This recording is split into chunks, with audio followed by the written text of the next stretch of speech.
Welcome, everybody. Thank you so much for joining today's panel discussion on the current pitching landscape on this 25th day of July in the year of 2023. It's important to say the date because things are constantly changing, as our panelists will let you know. We're excited to have you here. In today's recorded event, we'll be hearing from those experts about the buyer and selling situation, and I'll be introducing them to you in a jiffy. But first, we want to thank our community building sponsor, Wondery, for underwriting this program. We offer monthly webinars and networking opportunities at TPA. What are we all about? Well, TPA stands for the Podcast Academy. We're 1,000-strong virtual community across the world. If you're not yet a member, I'm going to put all that information to the chat. Members, you will be able to see this after we stop recording in a couple business days on the member portal under resources. Members also get to vote in the AMBIs, heard of them, our awards program. Hope y'all win one someday, including myself. I'm also a podcaster. Actually, I cannot submit. That would be a conflict of interest. Never mind that. But you can participate to get a mentor and other programs such as you can volunteer to be in a committee. So I'm going to go ahead and get the heck out of the way here onto our main event. I want to welcome and thank our wonderful panelists today who will be talking about those aforementioned buyer trends and selling considerations. First up, we have Natalie Mulem, the VP of Podcast Programming at SiriusXM. Across Natalie's career, she's worked closely with a wide range of shows to build deal structures that drive ad revenue, subscription growth, IP revenue, and long-term brand value. Thanks for being here, Natalie. Thanks so much for having me. This is so fun. It is going to be really interesting. I can't wait to hear your thoughts. And then next up, we certainly have Paul B. Anderson, the principal and CEO of Workhouse Media, a leading audio-first multi-platform talent and content management and production company. Really grateful to have your perspective here, Paul. I see you on LinkedIn. I know that you're helping your clients land really amazing opportunities. So congrats to that. Thank you. It's great to be here. Yeah. And last but certainly not least, we have the wonderful Sierra Reed, who is a TPA Board of Governors. Did I mention members also can run to be on the Board of Governors? Well, heck, talk to Sierra after class on this. Sierra is the founder and principal of Vision Media Partners, LLC, with over a decade of experience in the strategic partnerships and business development world at media organizations and Fortune 500 companies. Wow. Sierra, thanks for facilitating this panel. And I'm now going to stop screen sharing and turn this over to you. Thanks so much for being here, everybody. Thank you, Amanda. You're the best. You're the best host. I swear we love you. We appreciate you. You're amazing. Thank you also to Natalie and Paul for your insight, your expertise. We couldn't ask for two better people. Busy time, crazy climate, but we really appreciate the two of you being here. So let's go ahead and get started. In a few words, would you be able to share your intake on the current state of podcasting, where we are today, where we were a year ago, and even a decade ago? I'll start with you, Natalie. Wow, a few words. That's sort of a tall word. As things have changed so rapidly. I mean, podcasting has been a real whirlwind over the past few years. It was this period of time where all these shows came out of public radio and these comedy podcasts were building networks and there are all these loyal fans. And then people were getting hooked on things like audio docs. And we're discovering podcasts at a really rapid pace. And then all of that made it this appealing space creatively. And I feel like tons of people started making podcasts. It's one of the things that brought me to podcasting, because there was this huge range of possibilities in terms of the content you could produce, as well as a lot of fascinating people telling stories through podcasting. And then I feel like the past couple of years, it felt like things accelerated and snowballed, and we found ourselves entering more of a traditional media business landscape. And that rapid audience growth opened up all this revenue potential, and the scale of deal making increased, and the scale of those deals made them noteworthy, and it evolved this way really quickly. And that quickness was so exciting. And now, like many other parts of the media business, it feels like we shifted from a more like maximum content growth mindset into more of like a sustainability phase. So we're asking ourselves now, what can this business actually support? Like, growth is being approached with a lot of discipline, and a lot of different companies have different needs now. And all of this is its own puzzle, which continues to have really great energy behind it. And I do think podcasting will continue to grow, but we're all being very thoughtful now about what makes sense. Whereas I would say previously we were probably more maximalist about content. But I'd be very curious to hear Paul's perspective on this, because Paul, you've worked with so many different companies directly. Well, I think what's so unique about the medium of podcasting is how democratized it is, and how you can partner with different. You can partner with one company, no company. You can go independent. You can be in business with SiriusXM. You can be in business with somebody else. But often your content is distributed across the universe, which is the most unique thing I think about podcasting, because it's so different. I've been in the media business for over 30 years, both as a lawyer and as a CEO of two companies, including Workhouse for the last 23 years. And there's really nothing like it where there's monetization possible. But I agree with you, Natalie. I would call it the maturation of the space, that it was kind of, let's throw spaghetti against the wall. Let's see what's going to stick. Amazingly, a lot of indie creators have really broken through and have been hugely successful and have had a platform and an audience to engage and actually monetize. But at the end of the day, it's disciplined storytelling. It's phenomenal sound design. It's creating arcs with stories and delivery, whether it's always on content or short or limited series content. But there's definitely a lot more, I would call, traditional discipline and analysis around what makes sense for platform partners. Mm-hmm. But it still doesn't take away the independence of a provider's ability, of a content creator's ability to deliver content to the marketplace experimentally or to something they're super passionate about. I call it the creator economy, and podcasting is probably the best medium on the planet for that economy. Yeah. That's a great point. And thank you both for your insight on that. Now just kind of bringing things to the ground, and, we know that things are pretty volatile right now. What are you and your teams considering and prioritizing in terms of business considerations at this time? I'll start with you, Paul. I would say that limited run series we scrutinize them a lot more than we were before. I think we're having kind of reality conversations with providers about how to direct their resources. Content that's always on and sustainable, and is not competing against 3,000 other shows trying to get the same message across is important. So sort of differentiation in the marketplace. But what it comes down to is what we all know works, which is connectivity to the audience, and whether the audience is passionate about the hosts who they come back to week after week after week, regardless of what they're talking about. And that's not going to change. So that's where we're focusing, but not as much on limited run series. It's difficult. A lot of companies are finding that it's hard to recapture revenue if they're writing big minimum guarantees. But yet there are some limited run series out there with proven providers that continue to do extremely well. But it's definitely more disciplined, I think, in the way that we're looking at it. Yeah, thank you. Natalie, what are your thoughts on that? And what is happening at SiriusXM in terms of things that you're considering on the content side? What are you really leaning into now, you and your team? Well, our focus has always been premium audio. We want to be a premium home for audio, and that's still our focus. We serve such a huge array of listeners. Like, we have so many different networks and so many different types of shows here, and we put a real emphasis in much of our podcast business on a wide release strategy. So that means monetizing most of our podcasts by ad revenue. So when we look at pitches, we look at the potential audience for show, we look at the market and whether the show is filling a need, which I think is very related to what you were saying, Paul. We look at how it fits with our greater network. Are there things we can do within our network to lift a show, that sort of thing? Is it something that people are excited to work on?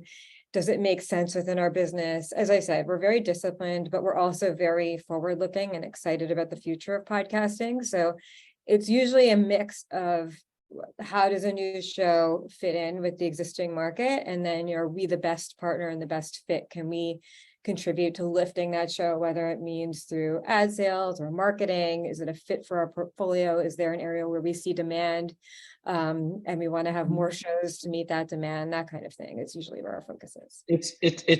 One thing I think we can all agree on, though, is that while we're kind of in a volatile period, there has never been greater demand for audio, never, which is why you see traditional television networks jumping fully into the space. Top podcaster from Dateline in the true crime space. Paramount just launched a podcast in around 48 hours, and that franchise in true crime.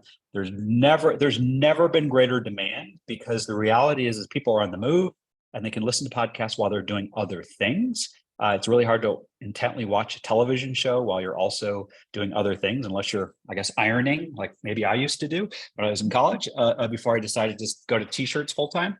But there's never been a greater demand. So I wouldn't want any of kind of the current volatility to dissuade people from jumping really into the passion and the business, because it's going to be just fine.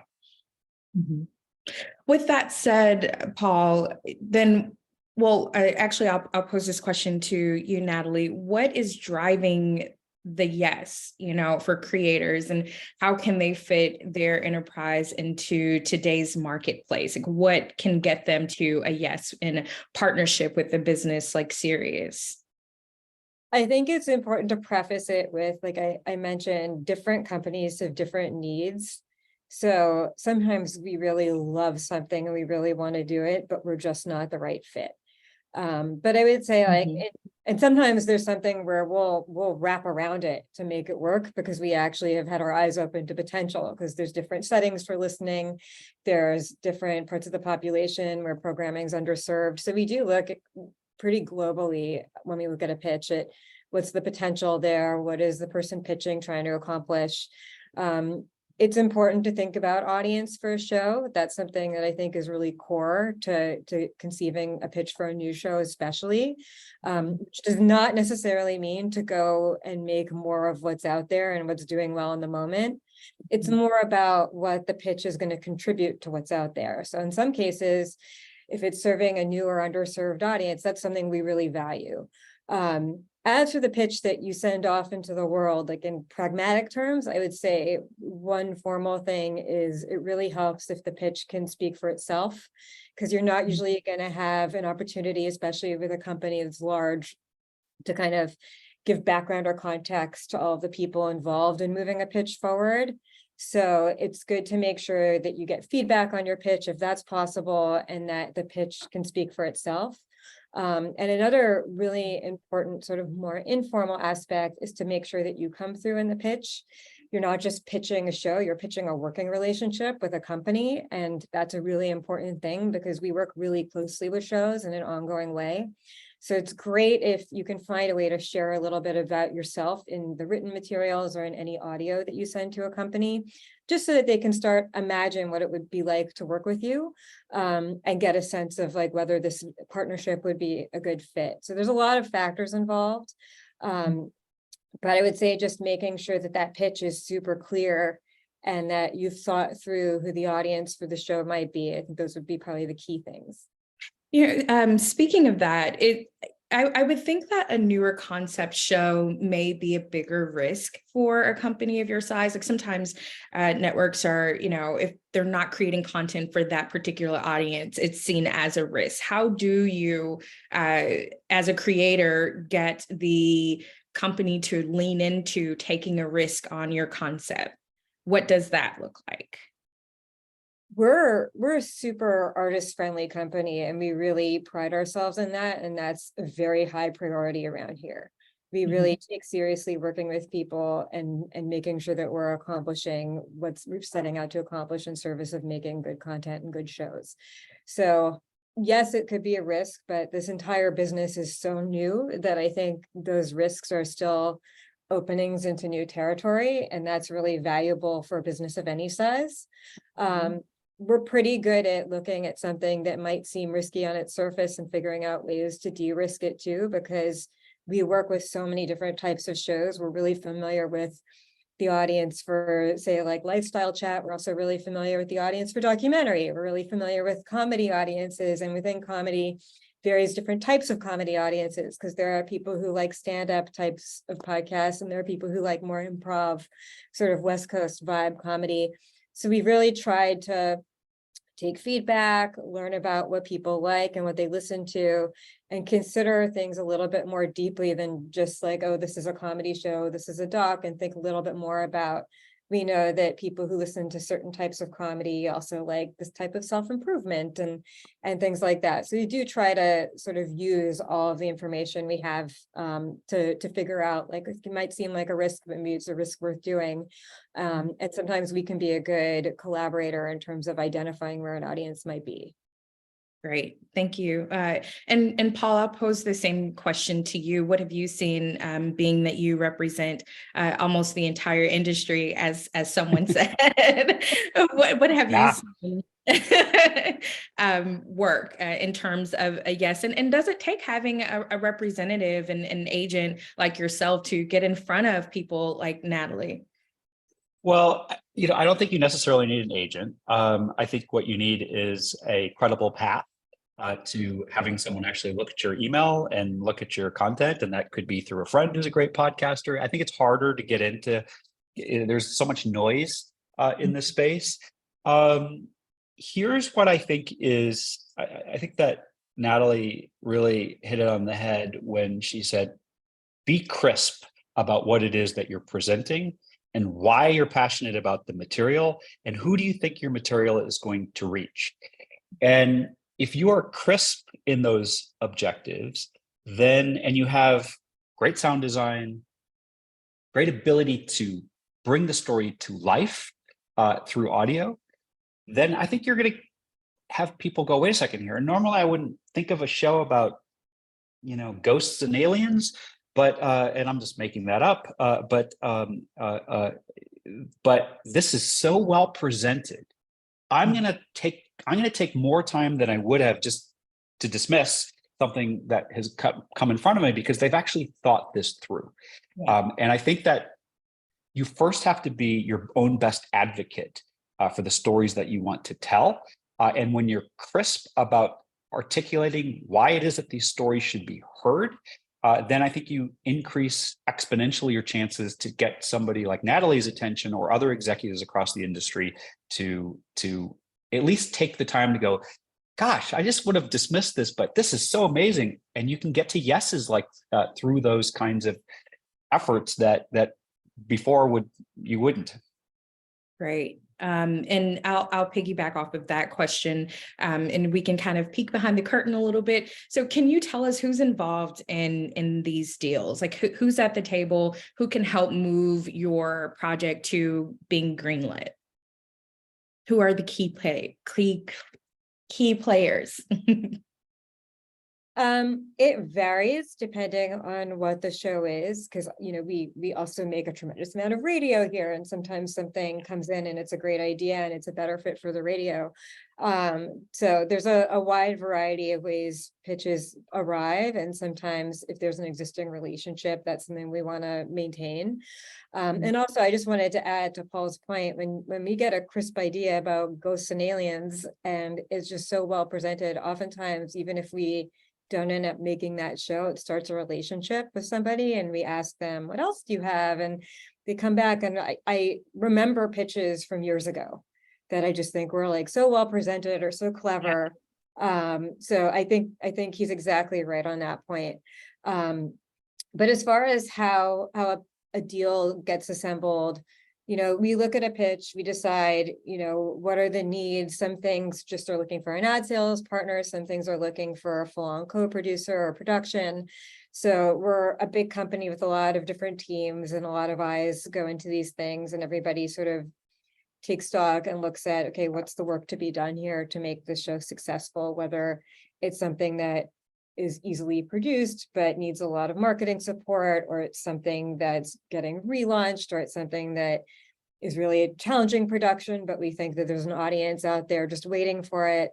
And then we start to put together what are the components of the deal going to be. So the main components are usually set against a framework of rights. So the company might agree to have the exclusive rights to sell a show for a fixed period of time, or to produce and monetize a show with a host.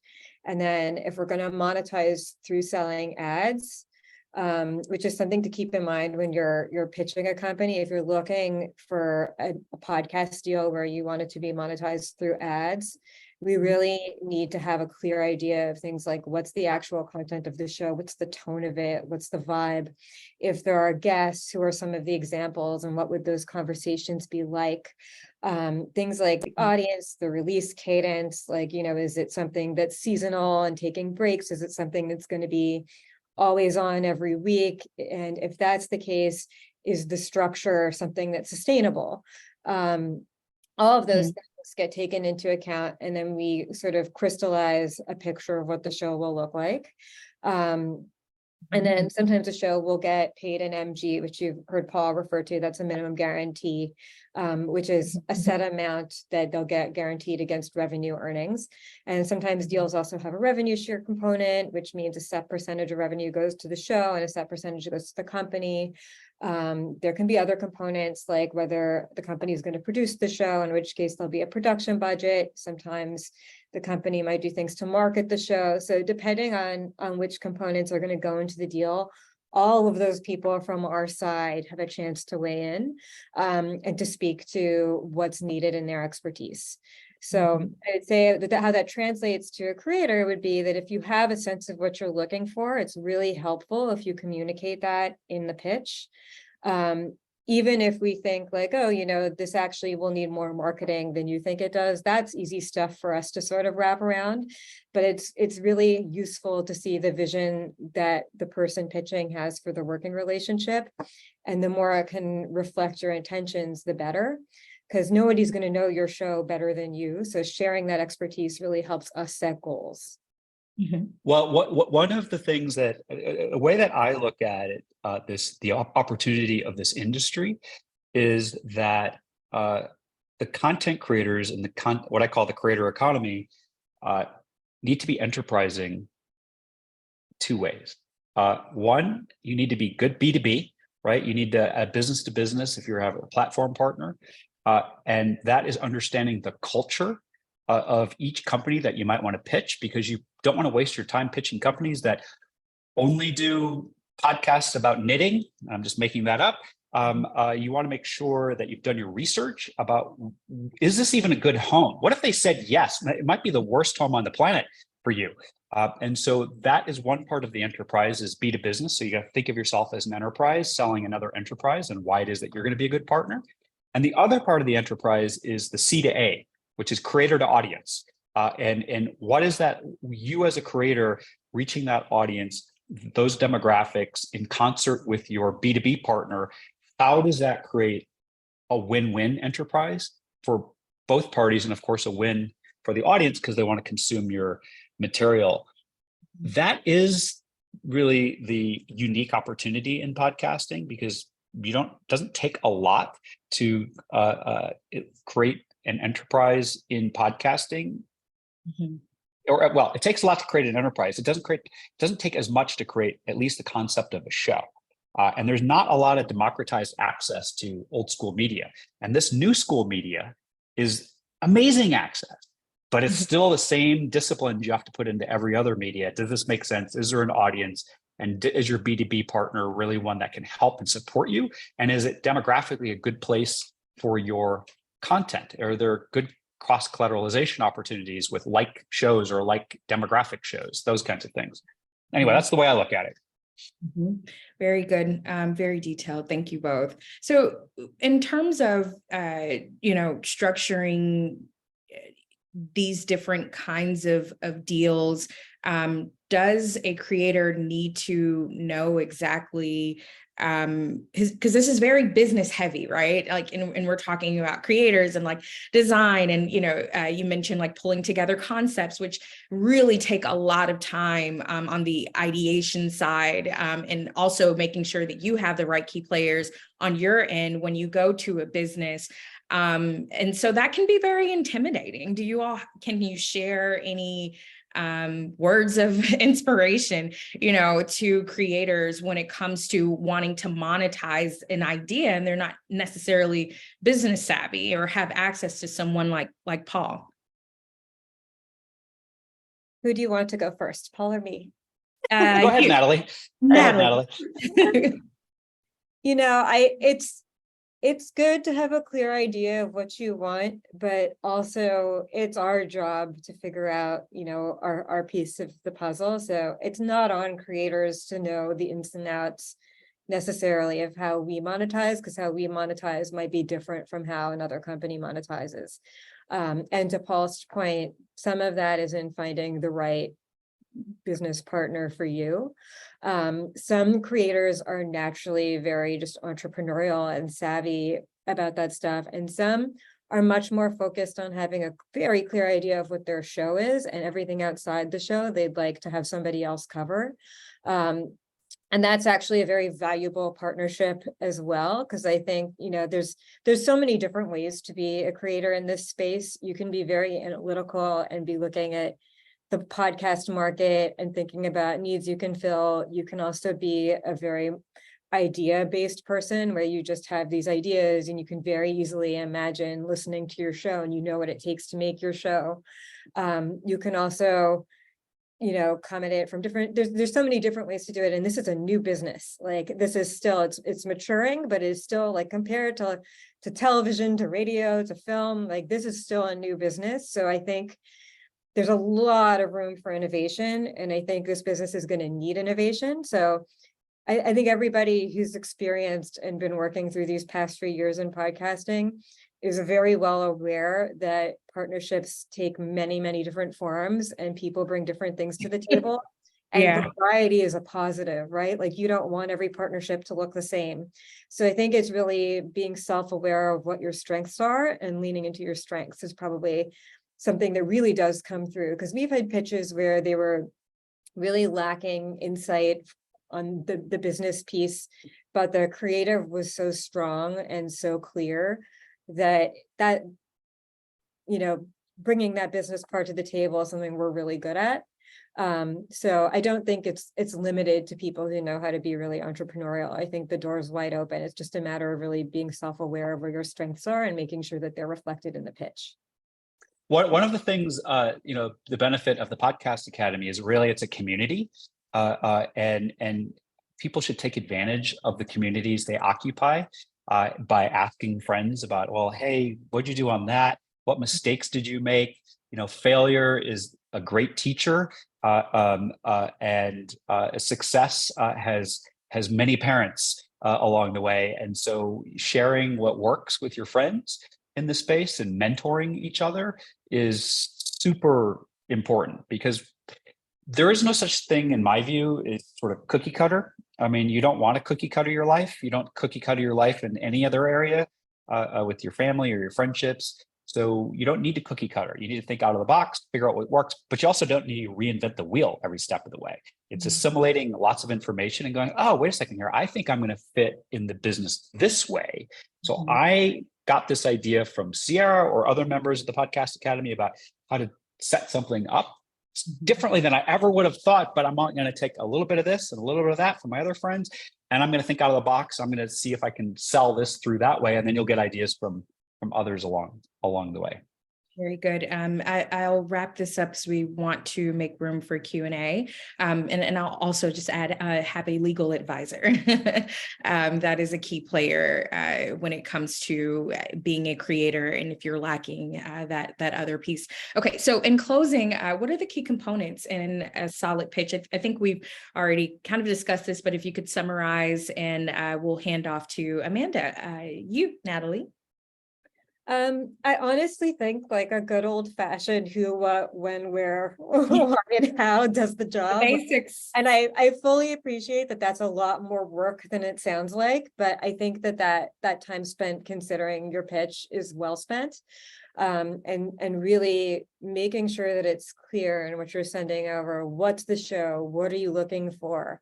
who's making the show? Why is the company you're pitching a good fit? It's in some ways a lot like applying for a job, right? Like you wouldn't just send the same cover letter to everybody. You'd think about why I want to work at that company and do that job. So it's you have to think about why your show and that company would be a good match for each other.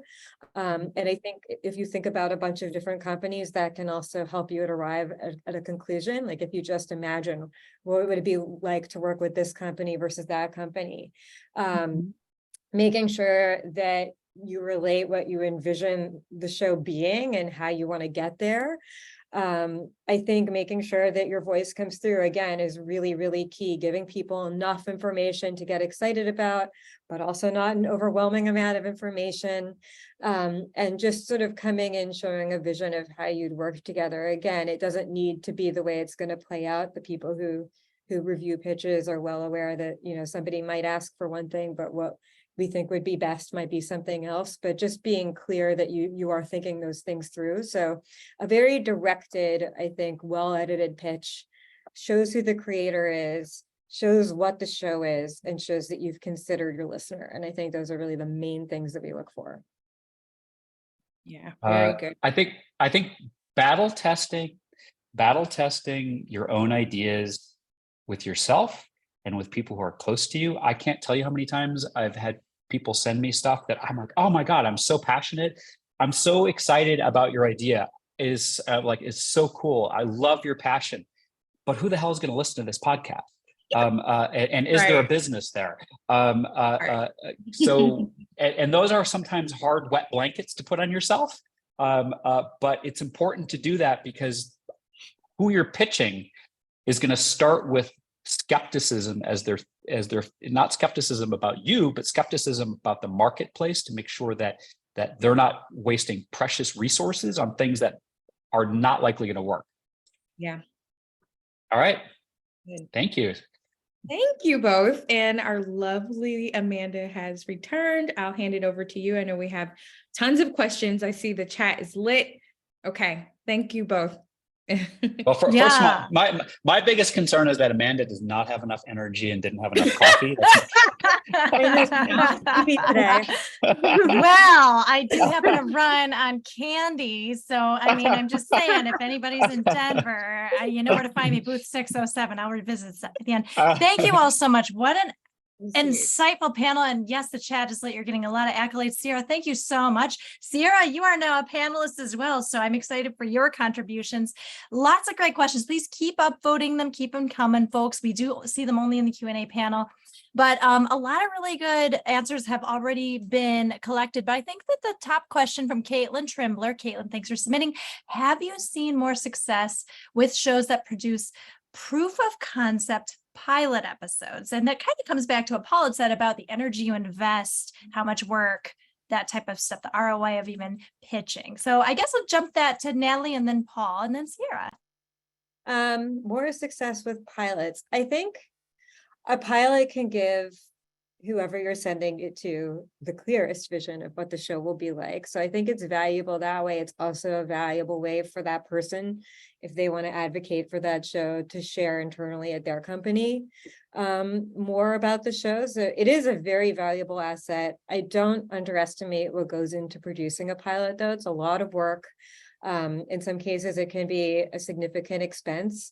And I don't know that every single show needs that. I think sometimes you have to be your own sort of control on that, because some things it's very clear what they'll be. And producing a pilot may lose valuable time, may not be something you can afford to do. Other things, a host whose voice we can't hear, right, in a pitch. If you're sending something over and there's no audio clip and we can't hear what the host would sound like, and there's no reference out in the world, that would be something you might want to have a pilot for. And I don't think you'd need necessarily a whole episode, but you'd want to make sure that everybody could get a sense of what that person's voice sounds like and what their presence feels like. It's so I think it varies. I don't think I have like a yes or no answer on that. I think you have to be very thoughtful about somebody with no knowledge coming to the pitch and what they can get out of it and what they can't, and whether hearing a pilot would answer a bunch of key questions, or whether it's just sort of like a bonus. There's such a range. I'm a huge advocate for at least some sizzle audio, and hopefully a pilot. Here's I've been in the podcast space for over a decade, in the audio first space for 25 years, and one of the things I think we could all agree on is, especially early on, there was this range of capability that was where people just thought they could turn on a microphone and they were going to be amazing, to people who with phenomenal music audio backgrounds, who understand how to do sound design and build story into it. But it's been a lot of craft building over the last 15 years. There's people coming from different disciplines thought they could insert themselves because, oh, of course, audio is easy, they thought, and it's not easy at all. And so I like to kind of separate from the herd and really punch through, like, wow, these people, they know how to do sound design. They know how to do a story setup. They know how to do that. If you don't have the resource to do that, it doesn't mean you're out of the game. But I love being in the game with audio. They're like, oh, these people know what they're doing. That, I think, puts you at least closer to the front of the pack. My opinion. Yeah, I 100% agree. I think if that is where your strengths are, lean into that. I think if you don't have those resources, then it's okay. Like, I've said yes to shows that I've just received a deck. I also believe that if the host or the concept has familiarity, wow, I can't today. Familiarity. Recognize, what that name and likeness, the storyline, if it doesn't come to mind, then it does help to have a trailer. But it doesn't make or break you getting a yes. I mean, I've said yes, probably to more concepts without a trailer and a pilot, but if that's your strength, show off. Yeah. I also think love that it. the context is very relevant too, because if you're looking for somebody to just be an ad rep for you, you want someone who's just going to sell the show. Yeah. You want to make sure that the audio you send is high quality, because they're not going to have any participation in producing the show to help get it up to that standard. You want to make sure that you're sending something that reflects what they actually would be selling, versus a pitch where if you're a host or an aspiring host and you don't have an audio production background, but you have a really strong voice, you're a really good writer. I think there's ways to share that without having a highly produced bit of audio that you're sending. So it also depends on what you're looking for.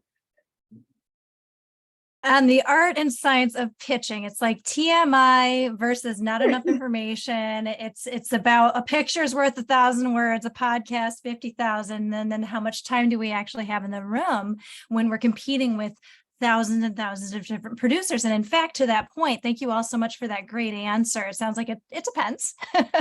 And a lot of people really appreciated the nuances you introduced, Natalie, Paul, and Sierra.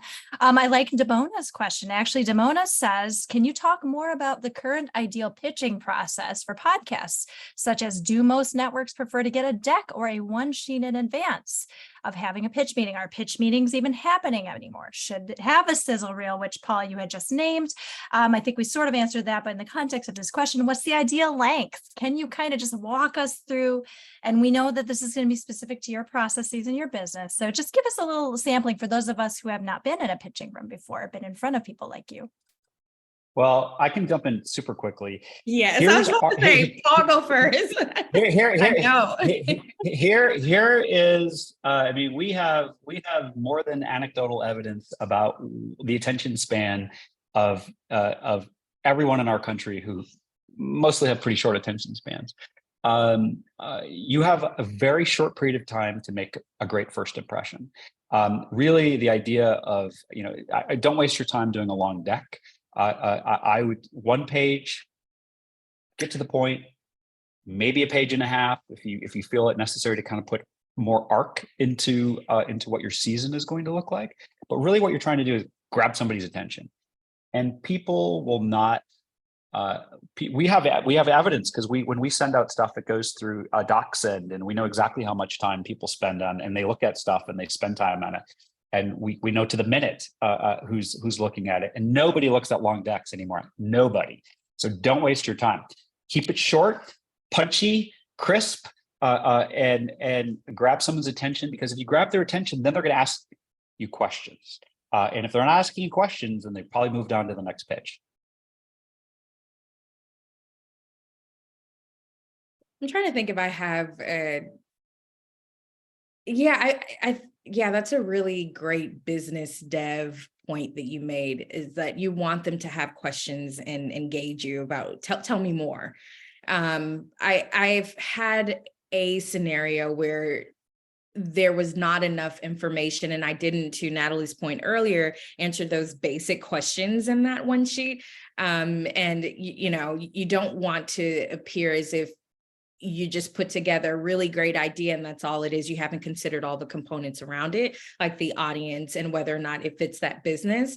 And sometimes that's hard to put into a one sheet. I still look at full decks, but I'm a creative and I enjoy that. But I breeze through it. There are certain pages that I stop on. So I think it varies from my experience. Be brief, be brilliant. Is what I would tell my clients. Yeah, I'm looking for people to be thoughtful, right? Like, I'm looking for that actual information. I'm looking for them to have thought through what their show is and what they're looking for. And I would say in most cases, if something's coming to me through an agent or through a rep, usually these days it's not a deck unless the show is sort of a little bit conceptual and the visuals will help share what the tone would be like. In those cases, I think decks can be really helpful in giving you a sense of like what the vibe would be. Is something supposed to be light and funny? Is it supposed to be more serious? I think that can be a good way, just in terms of the design of making sure that people understand what you're trying to do from a vibe perspective, because that's actually very relevant from everything from, just interest and whether like the network can help lift the show, marketing questions. It also matters for sales. So I think that can be useful, but to Paul's point, like a 30-page deck isn't helping anyone. I think if you're going to do that, doing it very well edited with a lot of brevity, I think the more thoughtful people can be and the more quickly when you look at a pitch, you can get a sense of what it is, the more impact it usually has and the more room it gives you to ask questions and want to engage.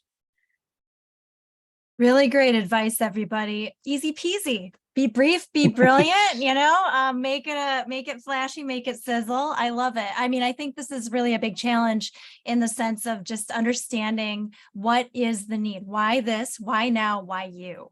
And those are the questions. It sounds like that pitch deck really needs to immediately answer easily for everybody in the room. And so I really appreciate Paul's advice as well, as just get people to make sure that they can easily understand that your community knows you well, so they might not be as naive to your concept. So getting people such as fellow TPA members, thanks again, Paul, for that shout out, who have been through the process. Sierra's been through the journey. Sierra, I'm volunteering you, just kidding, kind of not, to go on Slack and answer questions there. Paul, you're kind of thinking as well. I don't want to put too much emphasis on the for sizzle, sound design and pilot, but I will say this, that there's a reason why people remember things they hear. And if you haven't read the book Brain Rules and the other best-selling book, Baby Brain Rules by John Medina, who's a brain scientist, he will, and I know him personally and he's brilliant, but there's a reason why we humans remember textual detail audio, particularly when we're hearing through AirPods or in our car.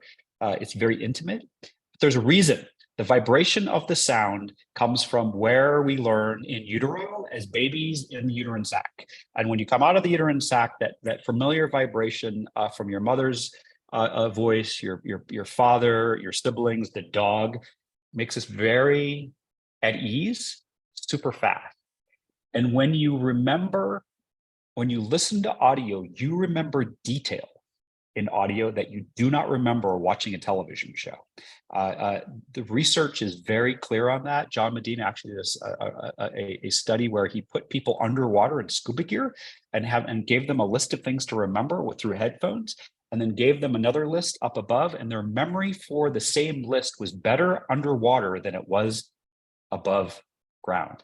And so I do think it provides an advantage if you have the ability to at least put some sizzle into your sizzle from an audio standpoint. And I love that Sierra has and Natalie have the vision to see a story, even if it's just on paper. But I think there's still that advantage, and I think it's science-based.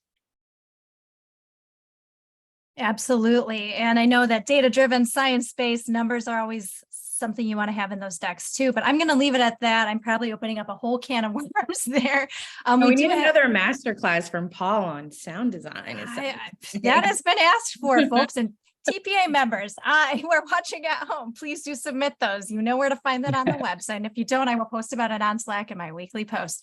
We have time for about 2 more questions. I think we can kind of do a speed round. I know people have been so patient. We have so many amazing questions. What's really exciting is that a lot of them are ones that can be crowd answered, because alone we know a little, together we know a lot.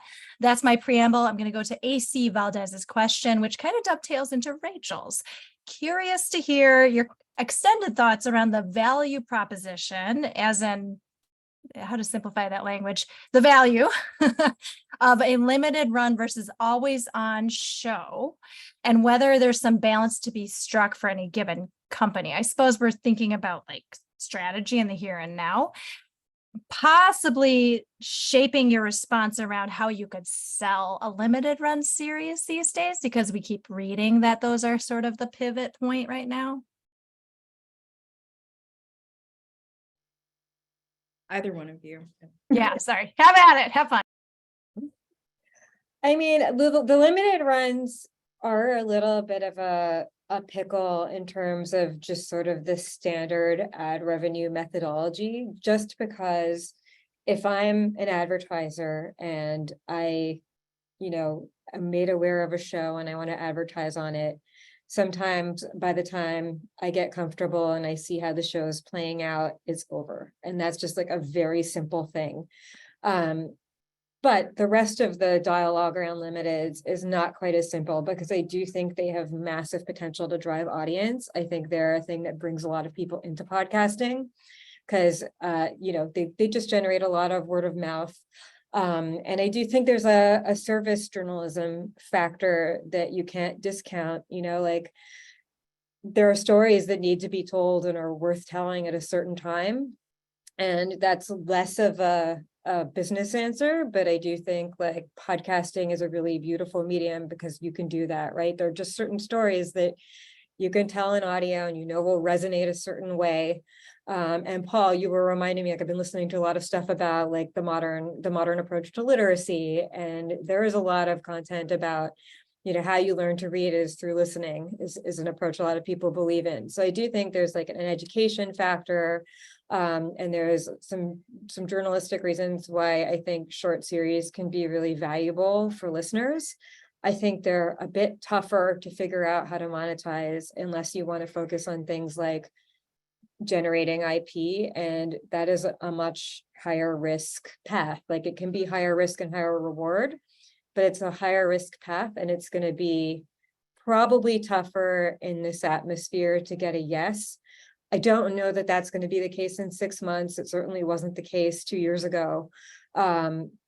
So, things change rapidly. And if that's what you do short series, and that's what you do well, like, I think there's a space for you here. I just think it's not as easy for people to imagine building a business off a short series the same way it is building a business off of a weekly, when it's something that people who have been in digital advertising since before podcasting, and new advertisers coming into podcasting, they're just more familiar with that sort of regular cadence. And it's just easier for them to sort of wrap around. So I think it's a beautiful part of podcasting, and I hope it sticks around, because short series are some of the stuff that stick with you just for years. And it's, a format of storytelling that's just incredibly valuable for listeners. It has tremendous value. But it is a tougher business deal these days. Yeah, and even from a creative standpoint, the thing about the short series, they're great and they're, like you said, they're very necessary. It's hard to keep an audience in between seasons. So when you, and also you have to think about the format of the show. Does it make sense that it's short form? Is there something the listener is going to hang on for in the next episode? Or are you just dividing a 1 hour show into 4 parts for the sake of doing that? I've seen creators do that really often. And so it just has to make sense. And then also in your deck, if it's a limited series, you want to say, like, does the audience come back and how do you keep them? I think when you're putting out your deck, solving that problem is also needed. And going back to an earlier point, when you're creating concepts and you're pitching, also think about the legs or the longevity of a show. Like, 8 episodes is great, but like, how long will this show last? Will you run out of content? Is it just 5 seasons? And what does that look like? You also should demonstrate, I think, what the episodes look like. I think that's helpful, but that's in a longer deck. And I appreciate seeing that. Otherwise, I have to answer that question myself. As the decision maker. So it's great to see, like, here are the first 8 episodes, but also here's what a second season, third season could look like. Great point. Really good tips and tricks. So I'm guessing if I have a Super Bowl themed short run limited series, probably the timing would also be a factor, right? Somebody would buy that if it's like really a great advertising opportunity baked into it, right? Did I steal somebody's idea there? Because I don't know football well, so don't worry, you can have that. Well, yeah. One of the things you can think about though, if you're just as an example in the true crime space, you can think about, we produce a series called Cold, and Cold season 1 is one story. It's anthological. Season 2 is another story. Season 3 is another story. Season 4 will be another story. And thinking about how to dovetail so that RSS feed doesn't go dry. And it's hard, right, when you're producing high quality content to time it perfectly. But if you get enough of kind of a runway ahead of you, you can kind of think more anthologically about how to keep that feed going and your core audience, as long as the quality is consistent and often using the same host or hosts, keeps that thread together. But there are a lot of ways to skin the cat. Mm-hmm. Can I say skin the cat? Well, I happen to have a podcast about cats, Paul. So I take personal offense to that, but no, I'm just kidding. Yeah. Well, there's a lot of ways to pet the cat. I appreciate that. Yeah, thank you so much for that contribution. We have a couple more minutes left, and I know, perfect timing. I should have given you the heads up there. The last question I think is really timely because we have seen some trends where we see content creators paired with advertisers, and sometimes it goes well and sometimes it doesn't, especially when there's a specific agenda behind that. Now, this question submitted by anonymous attendee was, with the recent, I'd say, employment trends of this era and the canceling of some very popular shows, many from Black, Indigenous, and people of color creators, how can we keep that type of storytelling relevant and keep those voices involved while still being able to, be picked up? Basically, I've rephrased that question a little bit around the themes of what we've already talked about. Yeah, I think that's a great point. And having launched a Black podcast network, and that is really the core of my business, is representing Black voices and women. And I wish I had a better answer for that. I champion that, and that's why I focus on going to networks with concepts from these voices. One of the things that I think helps is your ability when you're pitching these kinds of concepts or finding space for Black voices, because we're growing. We are not the dominant audience yet in podcasting just yet, but we are number 1 and number 2 in terms of trends and growth, the Latinx audience and Black audience, now women, Gen X, LGBTQIA plus, like you're going to see more of that. And I'm actually seeing networks support that. That is actually what they're looking for, is content from these spaces. I think what helps is knowing how to capture that audience and keep that audience, and including that in your deck, or once there is interest, that should be a part of the conversation. Is tell me more about this audience. Where are they? What do they like? What are they having conversations about? Are they on TikTok? Are they on Twitter? Are they Facebook?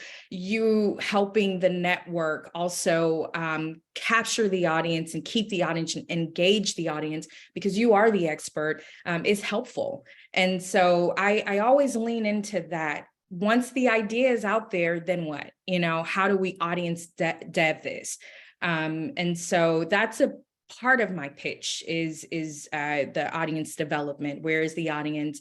And there is a need, there is an interest from women in podcasting and Black listeners, Latinx listeners. There is demand, and it continues to increase year over year. Shout out to Sirius and Edison Research on those reports. They're extremely helpful. Who is it? Someone else does really great reports on BIPOC. It's slipping my mind, but I hope that answers your question. Really, really great responses. Natalie and Paul, really quick thanks to you all. I know we're at the top of the hour. There's so many great points that were raised. And I just really wanted to say the conversation can and should continue. I think that's a great way to wrap this panel. Paul, Natalie, Sierra, thank you again so much. You're getting a lot of shine in the comments for your amazing contributions. I'm going to thank all the listeners who are tuning in afterwards. TPA members, we appreciate you. And anybody who's wondering, if you're a TPA member, you can access this within a couple business days on the member portal under resources, recorded events. Just look for the most recent one posted there. Paul, Natalie, Sierra, any really quick sentence in departure to encourage our wonderful creators and celebrate how amazing this medium is and how inclusive and accessible it is? I just probably said some of that for you all. You said it, and I would just reiterate, this is still a new business and there's a lot you can do here. So I think, we're super excited.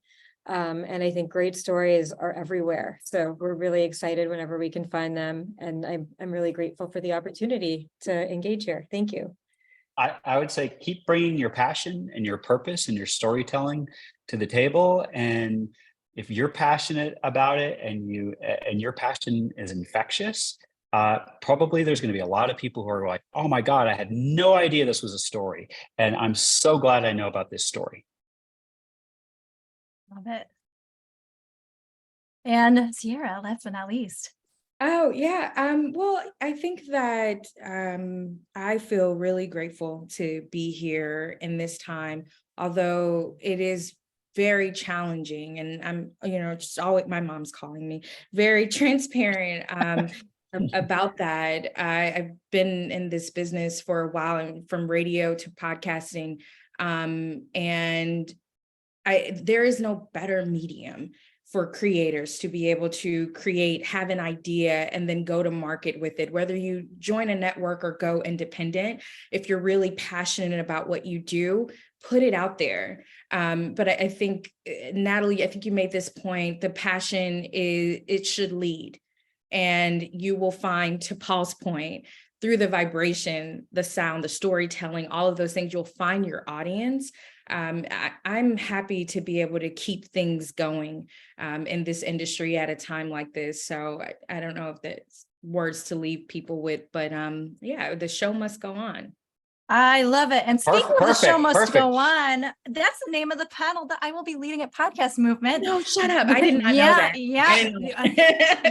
I know. We are all on this vibe. So again, thank you all so much for being here. A couple minutes out. Natalie, Paul, Sierra, everybody, we appreciate you. Keep on keeping on. The pitching landscape is not as dreary as it sounds in the news. It's just going to take that special sauce that only you, a podcaster, can create. And we know you have your voices. So you've been wonderful. I've been Amanda. Join TPA. You'll be emailed if you attended live with a special discount code. And I'm going to excuse everybody to go hydrate, talk to their moms, talk to their friends, consult with them on your amazing podcast concept, and have a wonderful remaining week. See you at booth 607 at Podcast Movement in Denver. Bye. Thank you.